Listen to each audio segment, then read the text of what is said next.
we're going to break down this Game 5 game because it is a fantastic game between the Celtics and Warriors, and it's been a fantastic series to this point, back and forth, back and forth. No one's won back-to-back games. 9 p.m. tip in San Francisco, so 6 p.m. local tip, and it's our featured free game of the day. Get all of the latest news, betting insights, trends, and data for free with this game. Just head over to drf.com/sports.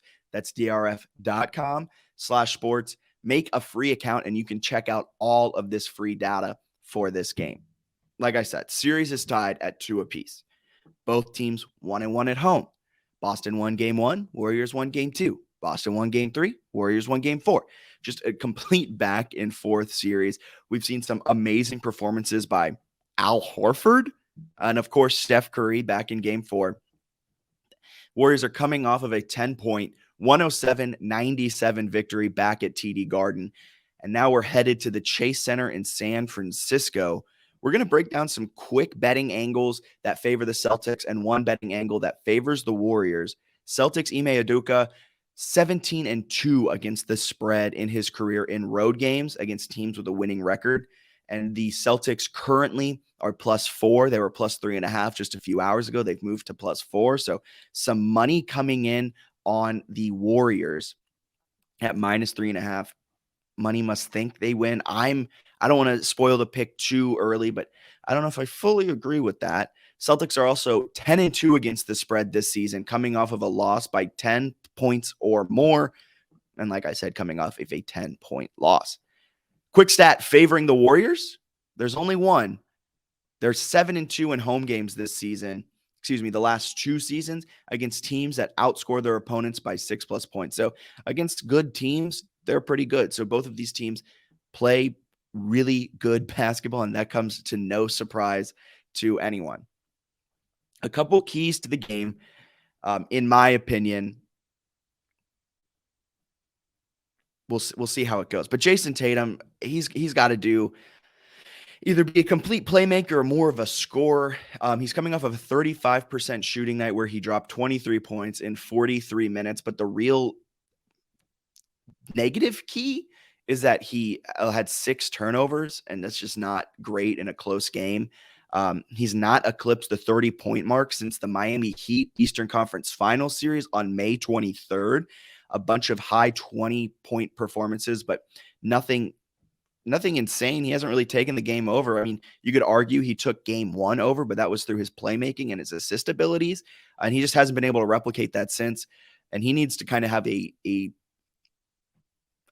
big time game. Maybe if he's the superstar, he needs to have a superstar performance similar to that of what Steph did in game 4. And the second key to the game, outside of Jason Tatum needing to kind of take a bigger role in the scoring and the playmaking even more than he is a role player needs to step up for Boston. And I know that's so like, duh, of course a role player needs to step up. But Al Horford dropped 26 in game 1 and they win the game. He dropped 11 in game 3 and they win the game. Al Horford, when he scores double digits, the Celtics are 2-0. And so clearly all that means is you give Al Horford the ball, get him to 10 points in the first quarter, and they're going to win the game. Of course, I'm joking, but Al Horford or someone needs to do something. And I don't mean to pick on Horford because he had that fantastic game 1. He had 26 in that game. Since then, though, he's combined for just 21 points. So we got to see, is it Derek White? Is it Grant Williams? Someone needs to step up. We know Jaylen Brown is going to get his. He's going to get his 20+ points. He's going to look fantastic. And Jason Tatum's going to do what he does. We need a little bit more out of Jason Tatum, and we need some sort of third threat for the Celtics to step up and have a chance to win this game. And now we're going to move over to the Warriors. The Warriors need a big game or continued goodness out of Klay Thompson. He had game 1 and game 2 where he just didn't look like Klay Thompson at all. Then he came up in game 3 and Warriors couldn't win the vintage Klay game. But then he had 18 in game 4. So something kind of just like that where he's a good second option. He can take some of the load off of Steph. He has to continue to play well and hopefully hold the ship until we get to game 6 where we can see game 6 Klay where he's going to drop 45 on 4 shots. Somehow, some way he'll do it. From Klay, Steph, this is more of a player props pick. His point total set at 31.5, and he's eclipsed that just twice this series. So 50% of the time he's going over 31. I think that number's a little bit inflated after his 43-point game 4 performance. So I'm leaning the under on Steph. But for the Warriors to continue to win and have a shot at winning this series, Steph needs to continue playing great and get those high 20s, 30-point marks. So I think the Celtics will key in on him. Head coach Ime Udoka has been really good at, adjustments and game planning from game to game. And I think that's why we see such these ebb and flows throughout the game, throughout this series. So I expect Steph Curry probably to have like 28, 29 and come really close to that 31.5 mark. But I'm going to bet the under on Steph Curry points. But he does need to continue to be great for the Warriors to have a chance in this series. And last, but certainly not least, Draymond. Come on, man. What's the joke everyone's saying? He's recorded more podcasts than field goals made. He's sitting at 6-26 this series with 17 combined points. He's probably recorded 5 podcasts now, so that joke might not add up anymore, but it did for a while. They were talking on Get Up this morning on ESPN. Does he get benched in the fourth quarter? What's happening? He's only eclipsed double-digit rebounds once this series, hasn't reached more than 8 assists, and we know he's not a point scorer, but he impacts the game in other ways, whether that is rebounding, whether that is assists. He just hasn't done any of that this series. So, I mean, what's the solution? That's me asking you guys. I don't know what the solution is. Is it benching him? We'll see what happens with Draymond. But he needs to step up his game for the Warriors to have a shot at winning this game and winning this series. If you can't tell, I'm kind of leaning Boston to win the series. I think Boston wins it in 7. I think they continue this ebb and flow, this win, now you win, now we win, now you win type of thing. I think Boston wins game 5. I think Warriors win game 6. And I think we head back to San Francisco and the Chase Center for game 7 where Boston wins it. But that's really intense, really in the weeds. My pick for tonight is Boston +4.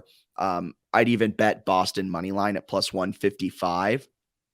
And if you look, that's a certified gold star pick. And that's without even looking at the Sims. That's just where my head and my heart is leaning. More so my head, because you don't necessarily always want to bet with your heart. But Boston has the edge tonight. They think this is more of a pick'em game. So if you're getting 4 points on the Celtics, I'm hammering that. I'm also maybe leaning the over just a little bit. I'm not betting it. I'm just going to share that our Sims lean it a bit.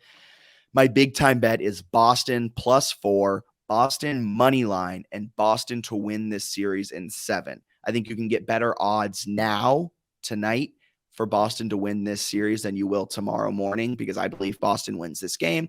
And if they take a 3-2 series lead, their odds are going to be pretty good to win. So that's the breakdown for today, June 13th. Thank you guys for tuning in to DRF Sports Daily. It's DRF Sports' daily live stream on Twitter, Twitch, and YouTube. We just started a Twitch. So if you're watching here on Twitter, head on over, or YouTube, head on over to Twitch and follow us there. Subscribe on YouTube and follow us on Twitter and Instagram. We're on Twitter at DRF_sports. We're on Instagram at DRF Sports, no underscore. And on YouTube, just search DRF Sports and we'll pop up. So thank you for tuning in. Hopefully we just handed out 4 winners. Maybe we'll parlay all of these into it. We have 2 dogs, 2 favorites. I'm feeling good about all of these. Until tomorrow, 11 a.m., set your alarms now. Have a wonderful rest of your day. And thank you for tuning in to DRF Sports Daily.